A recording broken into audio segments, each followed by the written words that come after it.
Bueno, pues muchísimas gracias a Elena por esta iniciativa y por contar conmigo para participar. Muchísimas gracias a todos por venir, por supuesto. Muchas gracias al IES por acogernos. Y bueno, yo voy a hablar poco, pero que todos estamos aquí, yo incluido, para escucharles a ellos. Pero que sí quiero remarcar que esta es una conversación importante porque todo el mundo está hablando de la IA.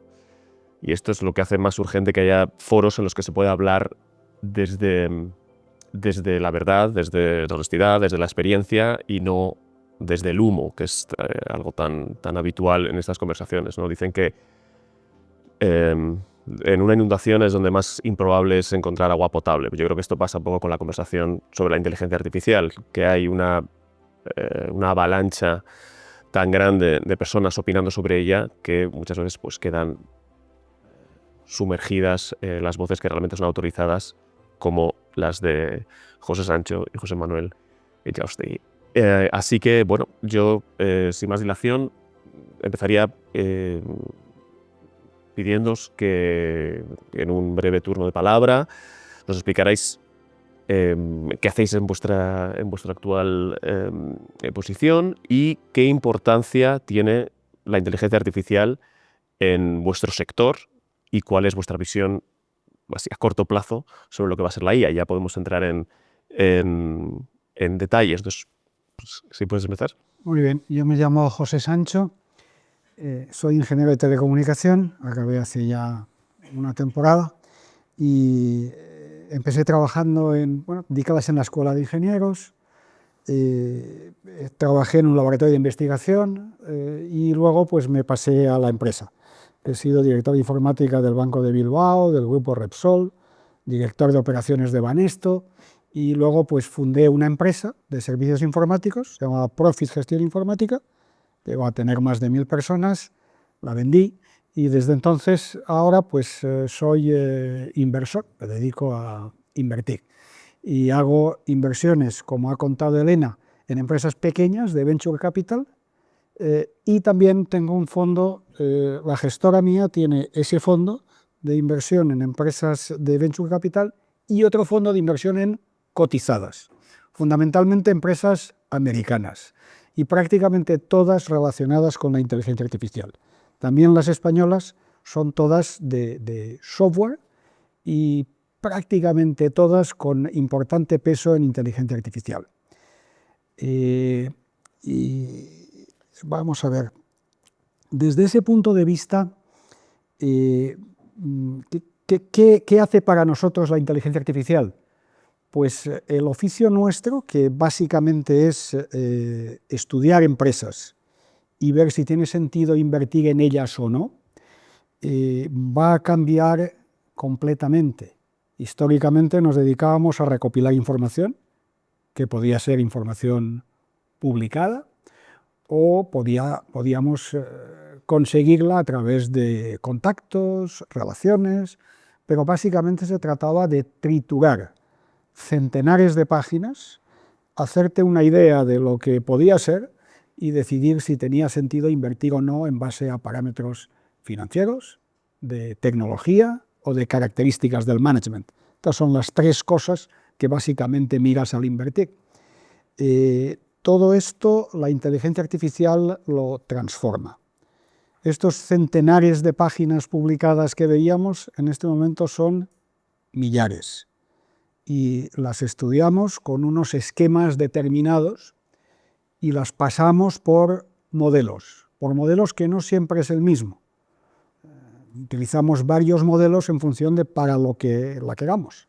Por ejemplo, Perplexity en búsqueda es quizá el mejor porque es el más actualizado.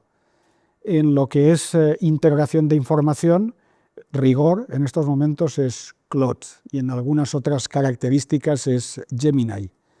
Es decir, utilizamos varios modelos genéricos y después los utilizamos también lo que es con formato específico, con datos propios nuestros que elaboramos.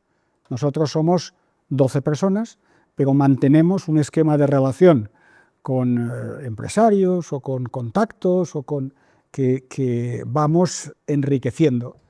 y estamos suscritos a un montón de información, digamos que no es pública, cotizada, aparte de Bloomberg o Reuters, que todo el mundo lo conoce.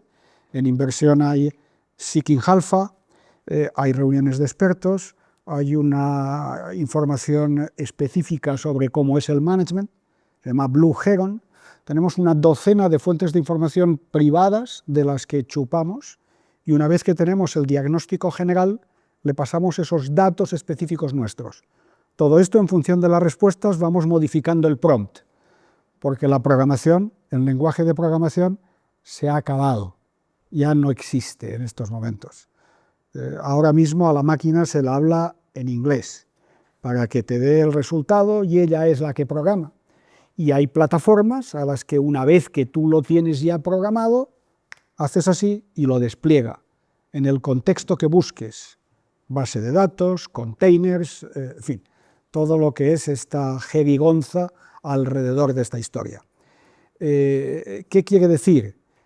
Que la gente que no esté trabajando en mi sector con inteligencia artificial tiene una desventaja competitiva importante respecto a los que lo estamos haciendo así.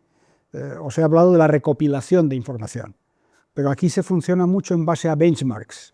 Importa que lo hagas bien, pero importa que lo hagas mejor que los índices, porque los índices, el precio por el que se paga por estar en un índice es menos de la mitad de lo que se paga por estar en un fondo activo. Por tanto, desde ese punto de vista, tienes que estudiar a los índices cotizados y también a tu competencia. Tu competencia, que en el caso nuestro no hay fondos españoles que inviertan en tecnología cotizadas. Sí los hay en privadas, muy pocos, 4 o una cosa así. Pero quiero decir, este oficio nuestro sin inteligencia artificial no existe, y el que no se sume a él desaparecerá, porque la desventaja competitiva es muy importante. No sé si esto es lo que querías. Perfecto. Ahora entramos en otros retos, pero esto es perfecto, ¿no? Dónde estamos y cómo la inteligencia artificial pues ya ha modificado, está determinando, ¿no? La competitividad en ese sector. José Manuel. Pues yo soy José Manuel Inchausti, soy vicepresidente de Mapfre. Debo llevar 37, 38 años en la compañía. Empecé prácticamente de becario y he ido haciendo carrera profesional. He sido, entre otras cosas, he sido CEO en Colombia, he sido alto directivo en Brasil, he sido CEO de España, he sido CEO de la compañía, he sido director de toda la parte de negocio directo, y desde hace 2 años soy vicepresidente. Soy vicepresidente del consejo, pero yo soy una persona soy un gestor y soy un vendedor en el buen sentido de la palabra, y soy vicepresidente del grupo, ¿no? Mapfre, como sabéis, es una empresa multinacional, estamos en 30 países.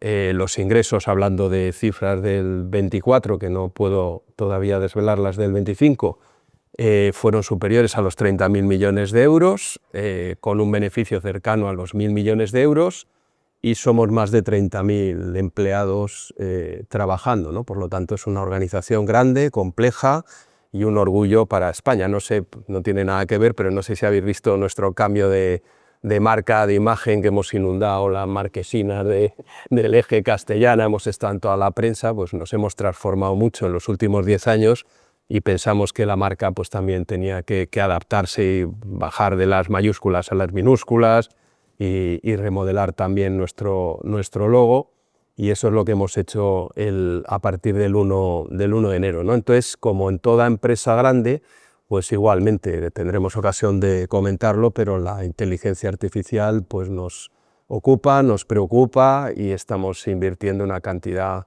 también elevada de dinero en prácticamente toda la cadena de valor de la compañía, ¿no? Entonces, supongo que en la conversación podemos ir contando un poco más de cosas, pero para fijar expectativas, yo soy fundamentalmente de negocio, no soy un experto en IA. He venido con Maribel Solanas, que es mi compañera, la máxima responsable de la IA, de la IA y del dato, que nosotros no concebimos una cosa sin la otra. Pues Maribel es la responsable de la IA y del dato. Por si preguntáis algo muy complicado, pues le pasaré la palabra a ella. Bueno, muchas gracias. Pues podemos sí entrar directamente en materia.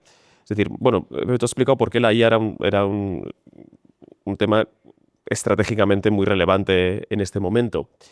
¿Qué riesgos técnicos, sistémicos, de seguridad o incluso éticos plantea, en tu opinión, la inteligencia artificial para las empresas? Y concretamente el HOC, pero por supuesto, siéntete libre de extenderte lo que quieras. Vamos a ver. Yo creo que casi es mejor empezar por la pirámide motivacional de Maslow, ¿sabes? Sí. Donde los... Y por abajo, ¿no? Empezamos. Eso es. Por el bocadillo. Creo que es de abajo arriba, sí. Sí. Creo que estáis en la punta, ¡pam! Y yo creo que hay que ir de abajo arriba. Lo primero para lo que es importante en las empresas, creo que es para la supervivencia. Es decir, en estos momentos, desde luego en mi negocio, el que no esté basado fortísimamente y además mejorando cada día y él mismo, no con los modelos, en inteligencia artificial va a desaparecer. ¿Cuáles son ese tipo de riesgos? Pues yo creo que son de todos los colores. Creo que es una transformación, se la ha comparado con la de Internet, la de los años 2000, y me parece que es mucho mayor, mucho más profunda que la de Internet. Internet nos puso en contacto unos con otros cuando no nos veíamos, nos permitió comprar a distancia, correo, en fin, nos permitió un tipo de aplicaciones con una base, digamos, sociológica, de búsqueda, de información, de archivo, pero no cambió nuestra existencia. Esto es mucho más comparable a la revolución industrial. Y como decía Elena, aquí están los 5 jinetes del apocalipsis, que son Jensen Huang, que es Sam Altman, los 2 grandes removedores del cotarro, Larry Page y Amodio, y probablemente dentro de ese ámbito Microsoft. En ambientes distintos, pero son los comparables a los que en el momento de la revolución industrial eran los jinetes del apocalipsis, que eran el señor Ford de la cadena de producción, las factorías, el señor Rockefeller, la energía, el petróleo, el señor Morgan, JP Morgan, que todavía lo vemos cada día, las finanzas y la banca, y un señor famoso, ¿no? Hearst, el de los medios de comunicación, el que realmente ponía en aquel momento, eran 4 en aquel momento, pero eran los que dominaban el mundo. Y efectivamente la democracia entonces pues, era otra cosa. Y cuando llegó la revolución industrial, un poco antes en Inglaterra, los luditas intentaron cargarse las máquinas y fueron los estados los que las protegieron, sin democracia. En estos momentos las factorías de inteligencia artificial, los grandes centros de datos, son las fábricas. Las fábricas de lo que va a mover el mundo ya. Y esas fábricas ya no se miden en potencia de proceso, ya no se miden en megaflops ni en todo esto que manejamos de operaciones en coma flotante por segundo, ya no es capacidad de proceso. En este momento se miden en gigawatts. El último centro que ha arrancado, hay 2 jinetes del apocalipsis también curiosos.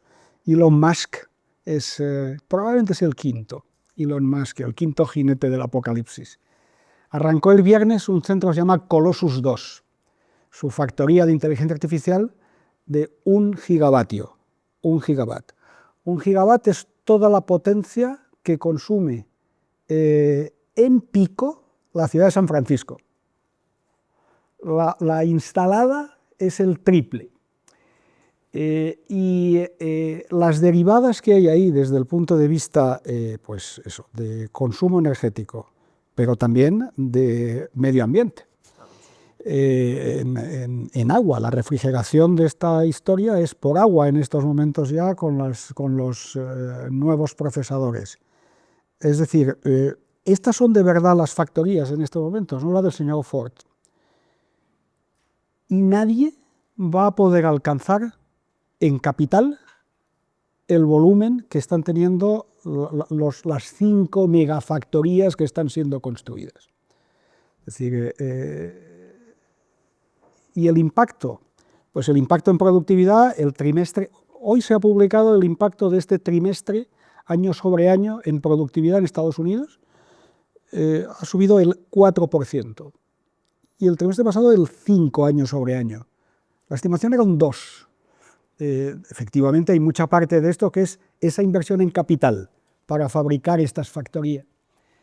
Pero quiero decir, la importancia que tiene desde el punto de vista cuantitativo es que nadie va a alcanzar a los que tienen esas fábricas de inteligencia artificial, que son básicamente las grandes nubes.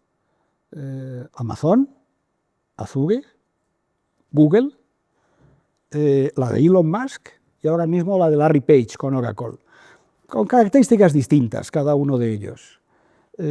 Muy interesante si lo veis una cosa como esta, con un moderador y 2 actores en Davos, yo creo que fue ayer o anteayer, eran Amodei y Hasabi, el de Anthropic y el de Google.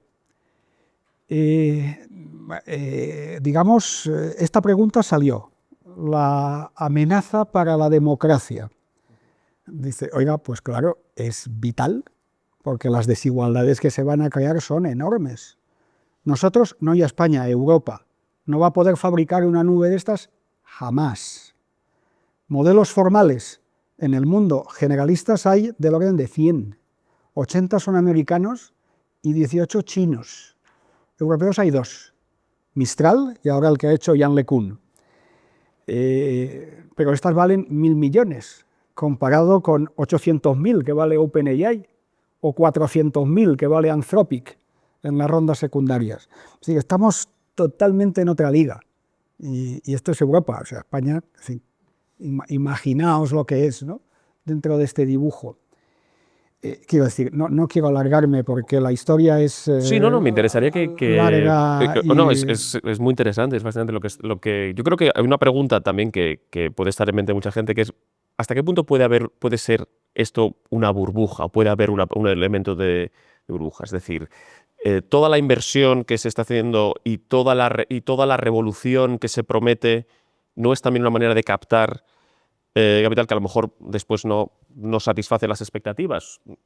Yo hablo desde la ignorancia absoluta. Muchas de las compañías actuales cascarán, sin ninguna duda. Ninguna de las grandes. Alguna de las grandes está inflada. Quiero decir, OpenAI vale 830.000 millones. Puede comprometer 30 gigawatts. 1 gigawatt, para que os hagáis una idea, en inversión son 50.000 millones de dólares. Bueno, pues OpenAI, que este año facturará del orden de 20.000 y pierde otros tantos, ha comprometido 1.5 trillón, o sea, 30 gigawatts. ¿Va a cumplir con los 30 gigawatts? Creo que no es muy aventurado decir que no. ¿Se va a quedar en 0 gigawatts? Tampoco. ¿Está protegida contra quiebra? Sí. ¿Cómo lo hace? Pues es una economía circular. Jensen Huang, que es Nvidia, que factura 300.000 millones, con un margen bruto del 70% y tiene vendida toda la producción, pues se ha comprometido a financiar no sé qué parte de OpenAI, a cambio de que OpenAI compre chips de Nvidia. Y esto que pasa con OpenAI pasa también con Oracle. ¿Y lo pagará Oracle? No, tampoco, si casca. Han hecho un contrato de ingeniería financiera a través de no sé qué broker en el que la inversión de 50.000 millones la dividen. Lo que es real estate, que se amortiza a 50 años, lo que es maquinaria industrial, que se amortiza a 20, y maquinaria informática, que en teoría se amortiza a 5, en la práctica a menos. Y entonces hay colaterales, que hay alguien, la parte de real estate, ¿quién la hace? Pues una inmobiliaria dentro de ese asunto. Quiero decir, habrá mucho del dinero que se ha invertido que desaparecerá de los bolsillos de algunos inversores, o de bastantes inversores. Mucha parte de él en lo que se llama VC, en Venture Capital. Venture Capital este año se han metido 300.000 millones en Estados Unidos, en empresas en las que hay no más de 10 que facturen por encima de 100 millones al año. O sea, muy pequeñitas.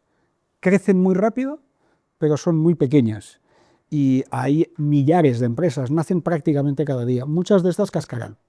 Déjame pasarle el balón a José Manuel. Yo, si me permites decir algo de los riesgos, no desde el punto de vista macro, sino un poco en una empresa, ¿no? Los riesgos que vemos nosotros o que ve cualquier otra gran empresa, ¿no? Primero está el riesgo de no hacer, que es simplemente hay que hacer. O sea, aquí hay que estar sí o sí, de eso acabamos en 5 minutos. Pero luego están los riesgos que yo dividiría en riesgos operativos, que es que la IA no funcione. La IA está dentro de los procesos de la empresa. Si la IA que tienes dentro de los procesos de la empresa, por lo que sea, no funciona bien, los procesos de tu empresa no funcionan bien. Si tú utilizas, por ejemplo, la IA para dar el precio, el seguro es una actividad que el precio realmente solo lo sabes después. No es como cualquier otra empresa que sabe cuál es el coste de fabricación, sobre eso le pones un margen y lo cobras. Las compañías de seguros, el coste de fabricación, no tenemos ni idea de cuál es. Depende si el señor sale con su coche y tiene un accidente o no lo tiene, o tiene 3, o si lo tiene, qué grave es y cuánta gente resulta afectada, ¿no? Entonces, nosotros utilizamos la IA para fijar o tratar de averiguar cuáles pueden ser esos costes de producción, ese precio que tenemos que cobrar. Si la IA que tenemos habilitada no funciona bien, pues los procesos de la compañía no van a funcionar bien y nos van a llevar a decisiones erradas. Entonces, hay un riesgo operativo. Hay otro riesgo que es el riesgo reputacional, el riesgo ético, que es que la IA no se puede usar dentro de una empresa sin ton ni son. La IA, como cualquier otro recurso que se usa en la empresa, tiene que servir primero a la estrategia de la empresa. Entonces, cuando tienes un caso de uso, no es el caso de uso que se le haya ocurrido pues, a un señor, a un chico que es muy inteligente o a un consultor que es muy inteligente, sino aquel caso de uso que es coherente con la estrategia de tu compañía, que te va a ayudar a reforzarte en aquellas cosas que quieres hacer como compañía. Y luego, esa IA pues, puede tener un sesgo, puede llevarte a decisiones equivocadas y en la última IA, la IA generativa, puede acabar interaccionando directamente con el cliente de una manera que tú no quieres que eso suceda. Entonces ahí están los riesgos éticos, los riesgos de desviación, los riesgos reputacionales. Y luego están los riesgos regulatorios, que en el caso de entidades financieras y seguros, pues son muy relevantes, que es nosotros de por sí ya somos una entidad muy regulada. Somos una entidad muy regulada en todo. Y en la IA, pues somos una entidad doblemente regulada porque tenemos la regulación de la IA más la regulación propia de las entidades de seguros que va siguiendo normalmente a la regulación de las entidades financieras. Entonces nosotros también lo que hagamos tiene que tener, pues por ejemplo, una trazabilidad, que es, oye, tú tienes que saber cómo has llegado a determinada decisión cuando un algoritmo tuyo pues, ha procesado todos esos datos y lo haces, ¿no? Entonces, el riesgo de adaptarse a la regulación es especialmente creciente, especialmente en Europa, no exclusivamente de Europa, pero especialmente en Europa, como sabéis, pues hay una legislación más avanzada, más intervencionista, si lo queremos llamar así, en los temas de IA. Entonces eso introduce un tercer riesgo. Luego hay riesgos operativos ya de lo que es la IA. La IA es tan buena como el dato que la sustenta. Si la calidad del dato no es buena, da igual lo bueno que sea tu IA, que tu resultado final no va a ser bueno. Hay otro riesgo también, o que es más que riesgo, es una amenaza, que es el talento. Estamos todos compitiendo por el mismo talento, las empresas que ha mencionado Pepe y todas las demás que necesitamos la IA para trabajar. Entonces, ¿cómo atraemos, cómo retenemos talento sin ser una empresa tecnológica? Y luego, lo fundamental es que la IA se adapte al ADN de la compañía. Nosotros en este caso somos una compañía de valores, somos una compañía de personas, somos una compañía de cuidar a la gente y cuidar a los clientes. Y la IA tiene que ir en eso. Nosotros a veces, pues ha venido el que sea, decir, mira, yo con la IA en un año te quedas sin call center. Es que yo no quiero quedarme sin call center. Yo quiero que mi call center sea el mejor de España, que es una cosa, o el mejor del mundo en cada país donde estamos, que es una cosa completamente diferente. Entonces nosotros lo que hacemos es estamos usando la IA para mejorar la vida de las personas, los que son clientes nuestros, proveedores, agentes, etcétera, y para ampliar el poder, para ampliar la esfera de trabajo y la capacidad de trabajar de las personas que están colaborando con nosotros, ¿no? Entonces, para mí, es muy importante que la IA tenga, como todo, no, tampoco es de la IA, que la IA tenga un propósito. O sea, la IA en una empresa no puede ser igual en una empresa que en otra, que en una administración pública, porque cada uno lo primero que tiene que hacer es preguntarse ¿para qué quiere esto? Y cuáles son las restricciones que va a poner, y cuáles son los límites que va a poner, y si va a dejar que sus datos estén por ahí circulando y bailando y sirvan para entrenar modelos o no. Nosotros todo eso lo tenemos bastante pensado y tenemos uno de los temas en los cuales hemos trabajado más es en justamente, dentro de lo posible, embridar esa inteligencia artificial que tenemos que utilizar, embridarla lo más posible para que primero sirva al ADN, a los valores de la compañía, a la estrategia de la compañía y que luego no vayamos a tener problemas regulatorios, problemas reputacionales o problemas operativos en nuestra operación, ¿no? Entonces nosotros hemos preocupado bastante de eso. Eso sí, bueno, yo iba... No, estoy 100% de acuerdo con lo que ha dicho José Manuel, me parece que es clarísimo. Y ese tipo de riesgos, también la dimensión del riesgo va variando. O sea, quiero decir, el que la IA se confunda. Como has dicho, claro, hay dos tipos, ¿no? Una es la IA general, la que te suministra GPT porque ha entrenado el modelo de no sé qué modo, y ahí tiene los distintos sabores, pues el gratis, el pagando de consumo, el profesional, el de deep, el no sé cuántos, ¿no? Tiene toda esa clasificación, pero en cualquier caso es genérico. Ahora te está sacando uno específico para salud, en fin, están intentando ver cómo consiguen el máximo de dinero, porque como os he dicho, financieramente están en una situación en la que tienen que salir, porque si no es así, en fin, los gigawatts que han comprometido van mal. Entonces, digamos, están actuando en esa, pero son genéricos. Cuando se aplican para un caso concreto en una empresa, como no tengas tus datos reales, pues desde luego vas mal, porque lo que están llamando errores, alucinaciones, pues son enormes. Desde el punto de vista, digamos, de aplicaciones concretas, en estos momentos el caso de uso más concreto, José Manuel ha citado el call center, que probablemente es el número 2 en casos de uso. El número 1 es la programación. Y estos dos casos de uso, digamos, más prevalentes, tienen características en común. Una es que son muy masivos, hay muchísima gente que se dedica a una cosa de estas o a otra. Muchísima gente, son varios millones en el mundo de cada una de estas historias. Dos, es un trabajo con pautas de actuación bastante fijas, marcadas por un lenguaje de programación o por una secuencia. Me llaman por teléfono, hay un tipo de problema Y 3, la más importante, y que tiene que ver con las alucinaciones que estamos viendo, que si hay un error, rápidamente lo detectas. Lo detectas porque el programa va y no funciona. O el programa le dice, intento hacer no sé qué y desplegarme, oye, y la gente te avisa que no puedo, macho, échame una mano. O en un call center parecido. Tú das una respuesta que no es y el cliente te protesta. Evidentemente tienes que tenerlo acotado. Si esto es un 10%, pues no vale. Si es un 1%, te lo empiezas a pensar. Porque detrás tienes una persona que sí puede hacer ese tipo de historias de atender casos complicados, subir y tal. Pero esos son los 2 casos de uso más importantes. En uno de ellos es importantísimo los datos del cliente. En el de call center, sin esos datos, tú no llegas jamás, no ya al 10%, ni siquiera al 20% de fallos. En programación, no tanto.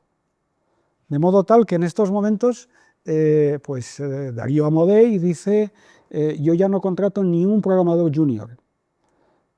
Y el propio modelo que yo tengo, Anthropic, Claude 3, es capaz de hacerme un código mejor que el de casi todos mis codificadores. Dice, y también el siguiente paso es que los programadores de nivel intermedio tengo un horizonte en el que probablemente me hagan falta menos. Me hagan falta arquitectos y, sobre todo, me hagan falta gente que maneje una orquesta, que maneje 8 agentes, que uno programa, otro prueba, otro hace las interfaces con no sé qué tipo de historia, otro hace el ensayo de despliegue, y esos agentes, cada uno van por su cuenta, en su máquina que tú los estás viendo. Y uno te llama y te dice, jefe, que me he parado aquí. Entonces tú, estás atendiendo toda esta orquesta. Ese es un puesto de trabajo pues mucho más exigente, mucho más caro que los actuales, pero más escaso. Quiero decir, depende totalmente del caso de uso, y en todos ellos la inteligencia artificial está avanzando en acortar ese tipo de gaps.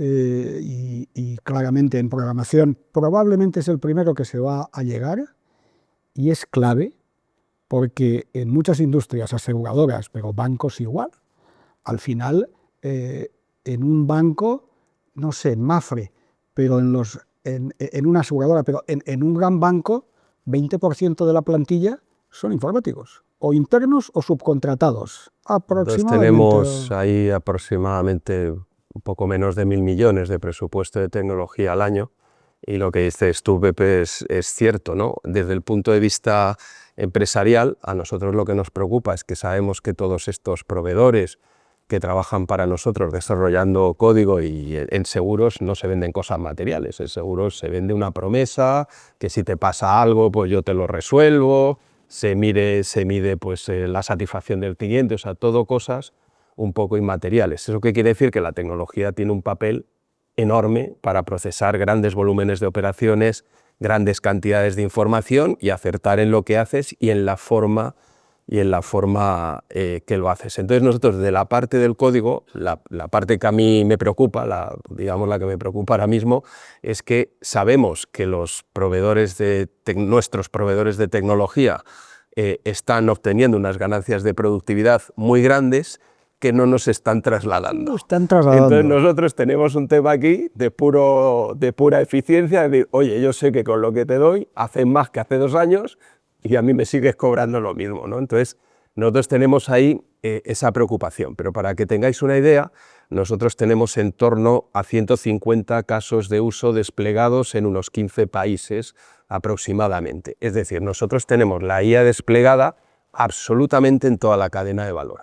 Nosotros usamos la IA para tarificar, usamos la IA para atender al cliente. En España, en concreto, en una de nuestras operaciones en España, el año pasado, el 70% de los clientes de Mafre de España tuvieron algún tipo de interacción con algún tipo de IA de Mafre. Lo usamos para la lucha contra el fraude. Lo usamos para automatización de procesos, lo usamos en el call center, por supuesto. Entonces, es en toda la cadena de valor donde nosotros lo estamos usando. Entonces, no hay, para nosotros, hay algunas, y eso el centro de IA que dirige Maribel, lo tenemos bastante claro, que es los casos de uso que tenemos, por un lado, insisto, tienen que servir a la estrategia de la compañía, por otro lado, tienen que tener un determinado rendimiento, y ese es otro problema que nos hemos encontrado. El mismo caso de uso en un país, pues con un volumen parecido, da de resultado 1000, y en el país de al lado da 20.000. Oye, o el de 1000 no lo está midiendo bien, o el de 20.000 no lo está midiendo bien. Entonces estamos trabajando mucho en unificar cuál es el retorno de la IA, porque la IA tiene un retorno en atención al cliente y también tiene un retorno económico. Entonces nosotros estamos trabajando muchísimo en ese retorno de la IA, que sea un retorno cierto en aquellas cosas, insisto, que a Mapfre le interesa. Y luego otra cosa que yo creo que es interesante que hemos hecho, lo digo porque creo que vale la pena mencionarlo, es nosotros, como todas las grandes empresas, empezamos con experimentaciones, empezamos a hacer casos de uso, empezamos a hacer cosas, y en un momento dado dijimos, eso fue en el año 24, pues nosotros llevamos 10 años automatizando operaciones, haciendo algoritmos especializados, llevamos 10 años, ¿no? Y nosotros llegó un momento que dijimos, oye, vamos a parar un poquito, parar entre comillas, pues no paramos nada, pero vamos a pararnos los que sabemos de esto, o los que saben de esto en la compañía, y vamos a pensar, y vamos a hacer un manifiesto, que sea la forma como nosotros entendemos la IA, que no es la que tiene que ser, es la forma como Mapfre entiende la IA. Entonces fuimos en un manifiesto que no son 3 bullets, tiene 50 páginas, empezamos con los grandes principios. La IA en Mapfre es para las personas, es para los clientes, es para los proveedores, no es para acabar con el empleo, no es para lo que es para servir mejor a los stakeholders que tenemos nosotros. Y luego de ahí fuimos bajando, oye, hicimos una reflexión de cómo tiene que ser el gobierno de la IA en la compañía, que es una compañía muy compleja, y tenemos un gobierno implantado de la IA. Hicimos una reflexión de qué impacto tiene la IA en nuestra tecnología y en nuestros procesos. Hicimos una reflexión de qué impacto tiene en los datos, en el talento y en toda esa parte regulatoria, ética, etc. Y fuimos la primera empresa del IBEX 35 que hizo este ejercicio, que a mí me parece enormemente necesario, porque sin eso estás desarrollando cosas que realmente, pues sobre todo estando en muchos países, pues que no tienes que desarrollar. Entonces para nosotros tener un gobierno fuerte de la IA dentro de la compañía, ¿qué vamos a hacer con esto? ¿Para qué lo queremos? ¿Por dónde pasan las decisiones? ¿Quién puede decidir si trabajamos con el Artropic o con el otro? ¿A qué nivel? ¿Qué es lo que puede hacer un país pequeñito? ¿Qué es lo que puede hacer un país grande? ¿Cómo hacemos para que los casos de uso que se hagan en un país escalen, que ese es otro problema que hay, escalen al resto de los países lo más rápido posible? ¿Qué IA desarrollamos nosotros? ¿Qué IA compramos embebida dentro del software que nos venden los proveedores? O sea, aquí hay un montón de cosas, pero un montón de cosas que cada una hay que dedicarle una horita, pensarlo y escribirlo. Y eso es lo que ha hecho Mapfre con el manifiesto de IA, que yo creo que fue un avance muy fuerte y que nos ha ordenado mucho a todos las ideas, ¿no? Has hablado de hace 10 años, ¿no? De los algoritmos, tal. Sin embargo, claro, esta es otra pregunta que quería haceros a los dos. ¿Esta ansiedad por la inteligencia artificial para el usuario o el trabajador de a pie es relativamente reciente? O sea, viene desde el año 2022, ¿no? Que empezó ChatGPT. Noviembre de 2022. Noviembre de La primera 2022, versión de GPT. que es cuando la gente empieza a hacerse una idea de lo que se viene. Pero claro, hay una evolución natural de todo esto, ¿no? Ese momento, ese, digamos, pico de ansiedad que se provocó entonces, ¿cómo se gestiona esto desde el punto de vista de las personas que tienen responsabilidad en una empresa? Porque, aunque vosotros estuvierais trabajando con la inteligencia artificial durante mucho tiempo, es evidente que la ansiedad colectiva respecto a la sustitución, sobre todo, ¿no? De lo que hablábamos de los call centers, los informáticos, es decir, bueno, estos vienen a llevarse mi puesto, sucede en ese momento. Entonces, más allá de hacer una reflexión, digamos, más holística sobre los efectos de la IA, desde el punto de vista interno, hay una parte también, entiendo, ¿no? De gestionar emocionalmente a la plantilla, ¿no? De los efectos que puede tener. Quizá el primero que hay que gestionar, como decía Elena en lo que nos envió el otro día, es al CEO. Sí.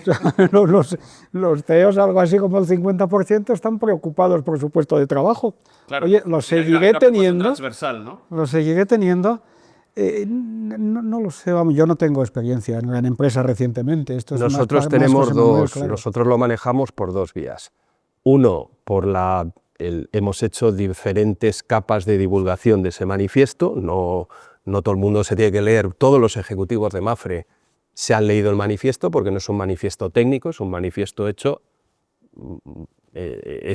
para que los ejecutivos lo puedan leer. Entonces, hay un primer tema que hemos transmitido con mucha claridad a toda la plantilla para qué vamos a hacer IA y para qué no, y entonces la gente en Mapfre, por lo menos en Mapfre, está muy tranquila, el CEO está intranquilo por otros motivos, pero los empleados, porque siempre hay que estar intranquilo a ciertos niveles, pero los empleados están tranquilos de que nosotros lo que estamos haciendo es mejorar su puesto de trabajo, reducir tareas administrativas, darle más elementos de gestión, enseñarle cómo tiene que tratar al cliente cuando llama, ponerle en la mano información que ni se soñaba hace 2 años, ni se soñaba la información que se podía tener en la mano cuando te llama un cliente, eso por un lado, y se ha gestionado bastante bien, y por otro lado la formación. Nosotros hemos formado ya en IA a 4.500 personas, en IA básica, no en técnicas de programación y tal, que no hace falta, pero hay miles de personas y van a seguir formándose, gente que ha pasado por una academia de Mapfre donde se le han dado los conceptos y estamos tratando de que esa IA de usuario que tú mencionas, pues la del correo, la de tal, que la gente lo use en entornos controlados. Porque uno puede ser lo usuario que quiera, lo avanzado que quiera como usuario, pero cuando estás viendo datos de la empresa y cuando estás viendo correos de la empresa o cuando estás viendo el informe de la empresa, no puedes salir de la empresa. O sea, lo primero que hemos formado a la gente, no se te vaya a ocurrir poner el balance de Mapfre allí y ponerlo allí, porque eso queda ya de patrimonio de todo el mundo, ¿no? Entonces, nosotros lo que hemos hecho, y por el tamaño lo podemos hacer, hemos hecho espacios reservados en algunos grandes jugadores de IA que nos han dejado nuestro espacio reservado y tenemos nuestros propios planes de incrementar la productividad de las personas a través del uso de esas herramientas de inteligencia artificial, pero insisto, en un entorno controlado. Quizá lo que sí hay, David, es un impacto en los titulados recientes. Quiero decir, los jóvenes en estos momentos que acaban las carreras, pues no sé, los másters en IS, los de aquí, pero los de Stanford, ayer Wall Street Journal, de estar las grandes empresas yendo a buscar, a tardar trimestres en colocarse. Los informáticos que antes los cogíamos, las empresas, íbamos a las escuelas de informática y los cogíamos antes de acabar. En estos momentos tienen problemas para colocarse, pero no solo informáticos, los consultores junior. McKinsey ha despedido el 10% de la plantilla y no ha contratado a nadie. Es decir, ¿dónde está impactando la inteligencia artificial en estos momentos? Mucho más en los que tienen que empezar a trabajar, porque esos no tienen datos de referencia, son datos generales que están en todas partes y son casos de uso, sea programación, o sea preparar PowerPoints, trabajar con Excel o montar informes, te lo hace la máquina prácticamente sin errores. Con lo cual, este es el núcleo que está sufriendo en estos momentos. Y el otro dato es los sueldos. Los sueldos de entrada no se están tocando en estas grandes consultoras o en Estados Unidos. La inflación. ¿Por qué está aguantando la inflación? Porque los sueldos no suben. O sea, el paro sí está estándar, sí está estancado, pero los sueldos no suben. O sea, ¿qué impacto hay en las grandes empresas? Todavía no, porque si vamos al tema de informáticos, lo que no se puede hacer, ¿verdad, Maribel?, es que tú le sueltes la inteligencia artificial al programa que hace el cálculo de la prima en vida, porque ese es un tipo de software que se ha ido desarrollando durante 40 años y donde hay no solo versiones de software, sino capas de datos filtradas por ese software. Ahora bien, cuando tú tengas que hacer un informe nuevo, una combinación de datos, pues ya no lo haces jamás dándolo al departamento de informática, lo hace el propio director financiero o quien sea. Por tanto, esto que llamamos mantenimientos evolutivos, cuando yo me dedicaba a este negocio, pues va a dejar de existir. Es decir, se va a comer empleo en grandes empresas, empezando por subcontratados, y ahí hay que resolver el tema que decías de cómo se compensa la factura, porque al final es un tema de tarificación, es un tema de que el departamento de compras negocia hora hombre, y el otro te da productividad de hora hombre. Hombre, en Mapfre nos pasa como a los equipos de fútbol, ¿no? Puede tener un entrenador que vete a saber si alguna vez pues, nos sustituirán por IAs o tal, pero luego tiene que haber 20 y tantos que corran. Entonces, correr siempre va a haber que correr, ¿no? Entonces, el tipo de compañía que somos mucho de correr, de tener gente corriendo la banda, de, oye, el cliente ganándose un negocio, atendiendo que te ha pasado algo. Entonces, nosotros entendemos que es muy difícil. La IA va a poder hacer la tarea de esas personas más grata, más eficaz, más productiva y mejor para los clientes, pero sustituirlos no. Nosotros estamos abriendo oficinas en España, tenemos 3.200 y dentro de 2 años tendremos 3.400 y todas tienen trabajo. O sea, no hemos notado, todo lo contrario, lo que tienen es más medios, más información, más posibilidades de hacer venta cruzada, más posibilidades de atender al cliente cuando toca, más acierto en las propuestas que se hacen.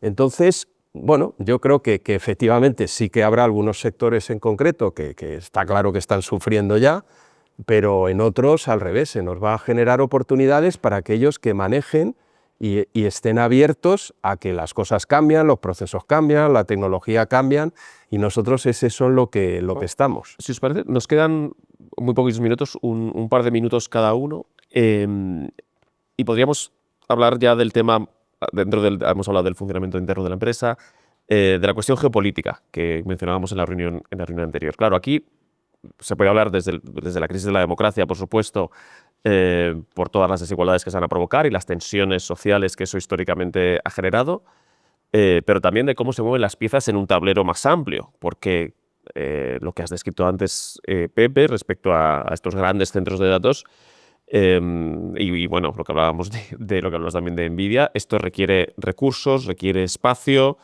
requiere también un posicionamiento muy estratégico y que eso va a generar conflicto, ¿no? Entonces, desde el punto de vista de esa conflictividad ya más a nivel geopolítico, me encantaría que nos pudierais dar una pincelada y ya cerramos, ¿no? Como tengo un background de consultor, estas cosas. Os recomiendo vivamente el vídeo este que está en YouTube, el de Amodei y Hasabi, de anteayer en Davos. Amodei dice exactamente, dice, no le deberíamos vender nunca ningún procesador capaz de procesar GPUs a China. Dice, para mí es equivalente, dice, a venderle armas nucleares a Corea del Norte.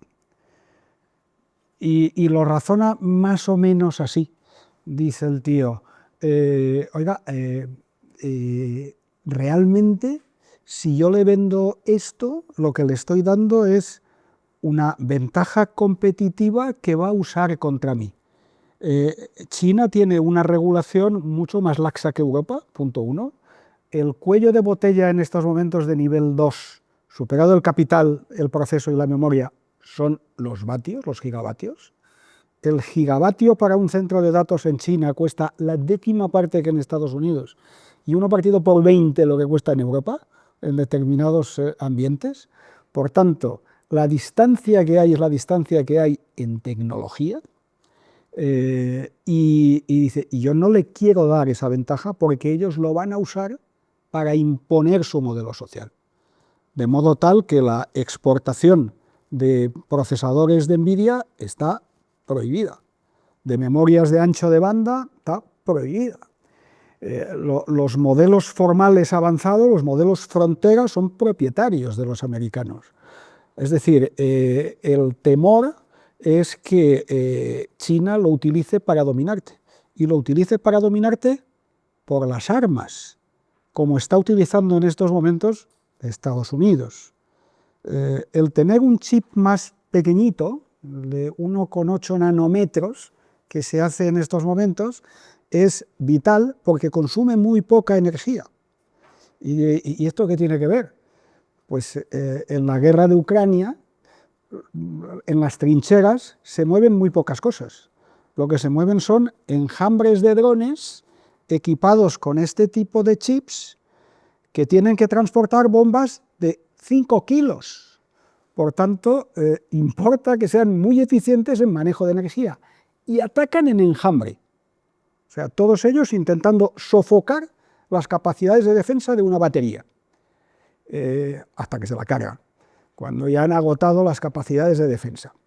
Y, por ejemplo, esto lo hacen en buena parte gracias a Starlink, a uno de los jinetes del apocalipsis, a Elon Musk, que le ha vendido esa tecnología a Ucrania y no a Rusia. Quiero decir, estos jinetes del apocalipsis pintan mucho, pintan en bastantes cosas más que los gobiernos. Y los gobiernos están defendiendo, hombre, claramente están defendiendo su posición, cada uno de ellos, como persona física. El señor Trump, pues para él lo primero es el señor Trump. Después Estados Unidos y solo Estados Unidos. Pero realmente es un modelo de civilización el que está en juego. Bueno, y no me extiendo porque esto es larguísimo. Yo te daría dos mensajes para cerrar. Uno, yo creo que más que hablar yo de la situación geopolítica, que no vale la pena, yo me remitiría también en Davos, no sé si habéis visto el discurso del premier canadiense. Sí. Yo lo recomiendo, Carney. Yo creo que eso Carney, sí. describe bastante bien un poco cómo están las cosas y por dónde podemos reaccionar esas potencias medias, que no somos los grandes players, pero que sí que somos potencias medias y tenemos cosas que decir en el concierto mundial, ¿no? Y luego acabar con un mensaje de optimismo, porque uno al final puede acabar pensando que todo el tema de IA es simplemente una cuestión de fuerza bruta y el que tenga más fuerza bruta, los demás van a quedar tirados. Desde el punto de vista empresarial no es verdad en absoluto, porque al final la capacidad de hacer cosas con la IA, los algoritmos, la capacidad, la tenemos muchísimas empresas y la diferencia no va a estar en la capacidad que tengamos, sino en lo que hacemos nosotros con esa capacidad. ¿Para qué la usamos? ¿Qué procesos mejoramos?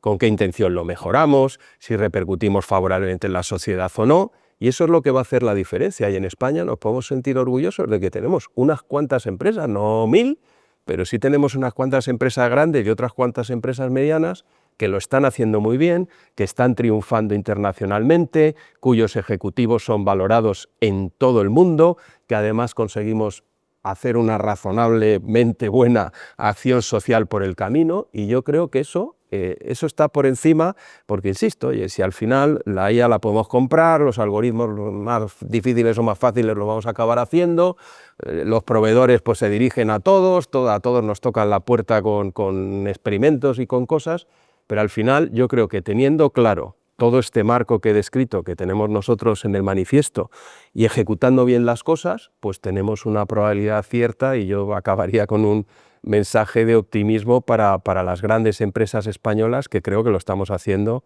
muy bien en el concierto internacional y no tenemos nada que envidiarles a otras de otros lados, ¿no?